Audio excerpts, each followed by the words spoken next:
ఈ ధ్వంసరచన చేస్తున్నాడు. ఈ రాష్ట్రానికి గతంలో బీహార్ ఎట్లా ఉండేదో లేదా ఒక ఉత్తరప్రదేశ్ ఎట్లా ఉండేదో ఇవాళ ఆంధ్రప్రదేశ్ రాష్ట్రాన్ని కూడా ఒక హింసా రాష్ట్రంగా, హింసారాజ్యంగా ఆయన తయారు చేస్తున్నటువంటి తండ్రి కొడుకు ఇద్దరు కలిసి చేస్తున్నటువంటి పరిస్థితులు వాళ్ళు ఎంత అంటే పోలీసులు అంటే కాపాడవలసినటువంటి అరాచక శక్తుల్ని, రౌడీ మోకల్ని, రౌడీల్ని అరికట్టాల్సినటువంటి పోలీసులు కనీసం దారుణంగా గ్రామాల్లో, పట్టణాల్లో మర్డర్ కేసు ముద్దాయిలు, రౌడీ షీటర్స్ అందరూ కూడా స్థానిక సిఐల్ని, డిఎస్పీలని ఎరా ఉద్యోగం చేయాలని లేదా, ఉంటావరా నువ్వు ఎక్కడ అని మాట్లాడుతున్నా కూడా కనీసం అన్ని వీడియోలు ఉన్నాయి. ఇవన్నీ హైకోర్టుకి ఇవ్వబోతున్నాం. అన్ని వీడియోలు ఉన్నాయి. స్థానికంగా ఉన్నటువంటి సర్కిల్ ఇన్స్పెక్టర్ని, సబ్ ఇన్స్పెక్టర్ని, డిఎస్పీని, జిల్లాలో వివిధ ప్రాంతాల్లో జరిగిన ఇన్సిడెంట్లు, ఎరా ఉద్యోగం చేయరా, విఆర్కి వెళ్తావారా, విఆర్కి పంపిస్తా నిన్ను, ఇంకా కౌంటింగ్ పూర్తవలా. గూండాలు ఆ ఇంటి మీద పడి కనీసం ముసలావిడని కూడా, 65 ఏళ్ల పెద్దావిడని కూడా చూడకుండా ఆవిడ్ని కొట్టి ఇల్లంతా ధ్వంసం చేస్తే, ఇంట్లో టీవీలు, సామాన్లు మొత్తం, మంచము, టేబుల్స్, ఫ్రిడ్జ్ అన్ని బద్దలు కొడితే పోలీస్ కేసు లేదు. కేసు ఇస్తే కేసు రిజిస్టర్ చేయరు. కాగితం ఇచ్చినా కూడా పోలీస్ స్టేషన్లో గిరాటు కొట్టే పరిస్థితి. ఎనగుదురు పోలీస్ స్టేషన్ ఇంతవరకు కేసు కట్టలేదు. కంప్లైంట్ ఇచ్చినా కూడా ముద్దాయిలు డైరెక్ట్గా వైఎస్ఆర్ కాంగ్రెస్ పార్టీ వాళ్ళు పలకరిస్తాకెళ్ళి ఆ ఇంట్లో పగిలిపోయిన సామానికి కొనుక్కోమని డబ్బులు ఇస్తే, మేము వచ్చేసిన తర్వాత వెళ్ళి నువ్వు ఎన్ని సామాన్లు వాళ్ళు కొనిచ్చినా సరే అన్ని బద్దలు కొడతామని చెప్పినా, పోలీస్ కంప్లైంట్ చేసినా, పోలీసులకు చెప్పినా నో పోలీస్, నో కేస్. చూడండి ఎంత బరి తెగించారో. పోలీసు ఎంత పతనావస్థలోకి తీసుకొచ్చాడో చంద్రబాబు నాయుడు. అంటే ఇల్లు మొత్తం ధ్వంసం చేస్తే, ఒక ముసలావిడ ఉంటుంటే ఇంట్లో, యాదవ్లావిడ ఇల్లు ధ్వంసం చేసి ఇల్లంతా సామానంతా మొత్తం ధ్వంసం చేస్తే కేసు ఇస్తే కేసు లేదు. వైఎస్ఆర్ కాంగ్రెస్ పార్టీ వాళ్ళు వెళ్ళి అమ్మ అయిపోయింది, దుర్మార్గ రాజ్యం వచ్చింది, ఏం చేస్తాం, సామాను కొనుక్కోమని డబ్బులు ఇచ్చి వస్తే మళ్ళీ బద్దలు కొట్టిన వాళ్ళే, ఇల్లు ధ్వంసం చేసిన వాళ్ళే, ఈ రౌడీలే వెళ్ళి కొనుక్కో, మళ్ళీ కొడతాకి మేము వస్తాం అని బరి తెగించి మళ్ళీ దౌర్జన్యకాండకి పూనుకుంటుంటే పోలీస్ కంప్లైంట్ ఇచ్చినా కూడా కేసు లేదు. నిన్న రాత్రి గౌడ కులస్తుడు, చిన్న కుటుంబం, కూలి చేసుకు బతుకుతారు మొగుడు పిల్లలు, వాళ్ళ ఇంటి మీదకి వెళ్ళి కేవలం వైఎస్ఆర్ కాంగ్రెస్ పార్టీకి పనిచేసామని చెప్తే ఎన్టీఆర్ కాలనీ, చిలకలపూడి పోలీస్ స్టేషన్లోని పరిధిలోని ఎన్టీఆర్ కాలనీ గోడౌన్స్ ఎదురుగుండా ఆ పేదవాడి ఇండ్లు ఏ రకంగా బియ్యంతో సహా ఏ రకంగా ధ్వంసం చేశారో. ధ్వంసం చేస్తే మూడు పిల్లలు పచ్చిగా ఆడు అడుగుతాడంట వెళ్ళినోడు. ఆడి పేరు నవీన్, రౌడీ షీటరు. ఆడి మీద ఒక 25-30 కేసులు ఉన్నాయి.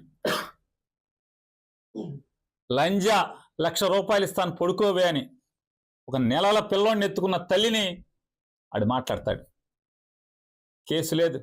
కేసు లేకపోగా పోలీసులు ఎంత దారుణంగా ఉన్నారంటే మరి ఎస్పీ గారు ఏమైపోతున్నాడు. చిలకలపూడి పోలీస్ స్టేషన్ నుంచి వాడికి ఎవడైతే ఈ రౌడీ షీటరు 10 కేసులో 15 కేసులో ఉన్న ముద్దాయి ఈ ఆడకూతురిని ఇల్లంతా ధ్వంసం చేసి మొగుడు పిల్లలను కొట్టి 1,00,000 ఇస్తాను పడుకోవే అని చెప్పని భయంకరంగా దుర్భాషలో ఉన్నోడిని, వీడికి గాయాలు ఉన్నాయి పోలీస్ హాస్పిటల్లో చేర్చుకోండి అని చెప్పని పోలీస్ ఇంటిమేషన్ ఇచ్చి పంపిస్తారు. ఆడికి వీళ్ళు కేసుకి హాస్పిటల్కి పోలీస్ స్టేషన్కి వెళ్తే హాస్పిటల్కి పంపలా, పోలీస్ స్టేషన్కి వెళ్తే హాస్పిటల్కి పంపలా, ఆయన్ని పంపించారు ధ్వంసం చేసిన వాడిని. సరే వీళ్ళు మా కార్పొరేటర్లు వీళ్ళు కలిసి వెళ్ళి హాస్పిటల్లో జాయిన్ చేస్తే బరి తెగించి పోలీసులు ఉండగా ముగ్గురు, ఒక ఏఎస్ఐ, ఒక హెడ్ కానిస్టేబుల్ ఉండగా 15 మంది రౌడీలు ఈ కొట్టిన వాళ్ళందరూ కూడా వచ్చి మంచం మీద పడుకున్నారేంటే, లంజా మంచం మీద పడుకున్నావేంటి? హాస్పిటల్ సీసీ ఫుటేజీలు తీయించుకొని నేను ఎస్పీ గారిని డిమాండ్ చేస్తున్నా. నిజంగా మీరు పోలీసు ఉద్యోగం చేస్తుంటే కనుక, జీతం తీసుకుంటుంటే కనుక తీయించండి. ప్రజలకు ఈ రకంగా దారుణాలు జరుగుతుంటే, అమాయకుల మీద దారుణాలు జరుగుతుంటే పోలీసు పట్టించుకోరా? హాస్పిటల్లో సీసీ ఫుటేజ్ తీయండి. నువ్వు హాస్పిటల్ నుంచి వెళ్తావా వెళ్ళవా? ఏంట్రా కేసు?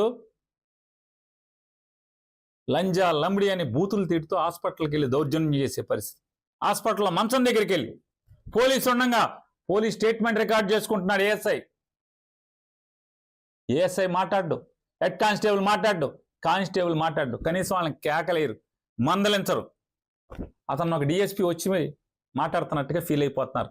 అంటే ఇవాళ పరిస్థితి ఏముందంటే ఈ రాష్ట్రంలో చంద్రబాబు నాయుడు గెలిచిన తర్వాత ఏంటయ్యా పరిస్థితి అంటే, రౌడీలే డిఎస్పీలు ఎస్పీలుగా అయిపోయిన పరిస్థితి. మర్డర్ కేసు ముద్దాయిలే రౌడీ షీటర్లు ఎస్పీలు డిఎస్పీలు సిఐలు అయిపోయిన పరిస్థితి. ఎందుకని? పోలీసు ఎవడు మాట్లాడట్లా, వాళ్ళకి మర్యాద ఇస్తున్నారు. దౌర్జన్యం చేస్తుంటే కేసు లేదు. మమ్మల్ని అందరినీ కూడా వైఎస్ఆర్ కాంగ్రెస్ పార్టీ వాళ్ళు ఊర్లు వదిలి వెళ్ళిపోవాలి. అలాగే హరిని ఒకడు పచ్చి నరహంతకుడు, ఆడది కనపడితే వడదు. మర్డర్ కేసు ముద్దాయి, మామూలు ముద్దాయి కాదు. డబ్బు కోసం అమ్మాయిని కిడ్నాప్ చేసి ముక్కలు ముక్కలుగా నరికి తెలంగాణ తీసుకెళ్లి తెలంగాణ శ్మశానంలో కాల్చినటువంటి ముద్దాయి. ఆడు ఫేస్బుక్లో పోస్టింగ్లు పెడుతున్నాడు. ఒక దళిత కుర్రాడు, బైపాస్ రోడ్డుకు సంబంధించినటువంటి హేమా నాని అనే ఒక దళిత కుర్రాడు మీద పోస్టింగ్లు పెడుతున్నాడు. అతను భయపడి పారిపోయాడని చెప్పని. అరే నువ్వు పారిపోయావరా, నువ్వు బందర్ మీద ఎప్పుడు వస్తే అప్పుడు నీకు దండేయటమే. బహిరంగంగా పోలీస్ కంప్లైంట్ ఇచ్చాం, వాళ్ళ అమ్మా నాన్న చర్యలు లేవు. ఎస్పీ గారు చర్యలు లేవు. హరి ఆడిపోయారు, నల్ల హరి అంటారు, చర్యలు లేవు.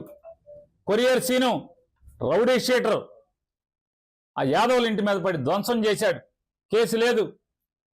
ఇవాళ బందర్లో ఉన్నటువంటి రౌడీ షీటర్లు, పాలకేంద్రం చిలకలపూడి పాలకేంద్రం సురేష్ అనేవాడు ఇవాళ ఈ ధ్వంసంలో మన 8వ వార్డులో విశ్వబ్రాహ్మణ కాలనీలో అలుగోజు రాజశేఖర్ ఇంటికి వెళ్ళారు. అలుగోజు రాజశేఖర్ విశ్వబ్రాహ్మడు అలుగోజు రాజశేఖర్ అంటాడు, బతుకుతూ ఉంటాడు భార్య పిల్లల్ని. అతని ఇంట్లోకి వెళ్ళి తలుపు బదలగొట్టి తాళం బదలగొట్టి ఆవిడ పక్కింట్లో కూర్చుంది భయం వేసి భార్య, నీ మొగుడు లేడా, మర్డర్ చేసేస్తాం అని చెప్పని ఆ పాలకేంద్రం సురేష్ గారు మాట్లాడతాడు. ఆ మహేష్ అనేవాడు మాట్లాడతాడు, బెదిరిస్తారు. కంప్లైంట్ ఇచ్చినా కేసు తీసుకోరు, చర్య తీసుకోరు. ఆ పాలకేంద్రం సురేష్ అనేవాడు కలెక్టర్ బంగ్లా దగ్గర ఎన్జిఓ కాలనీలో ఒక వైఎస్ఆర్ కాంగ్రెస్ పార్టీ కార్యకర్తకి ఇంటికి వెళ్ళి కారు మీద రాస్తాడు, వీడిని వెనకాల షీల్డ్ మీద. అది ఏం మిల్క్స్, అది ఎస్ఎస్ మిల్క్స్. సురేష్ వచ్చి వెళ్ళాను అని కారు మీద రాస్తాడు. అంటే మట్టి ఉంటుంది కదా, మట్టి మీద వచ్చి వెళ్ళానని రాస్తాడు. ఎంత బరి తెగింపు! ఎస్పీ గారు ఇవన్నీ మీరు నోట్ చేసుకోండి. ఎంత బరి తెగింపు! మీరు మేము వచ్చి మిమ్మల్ని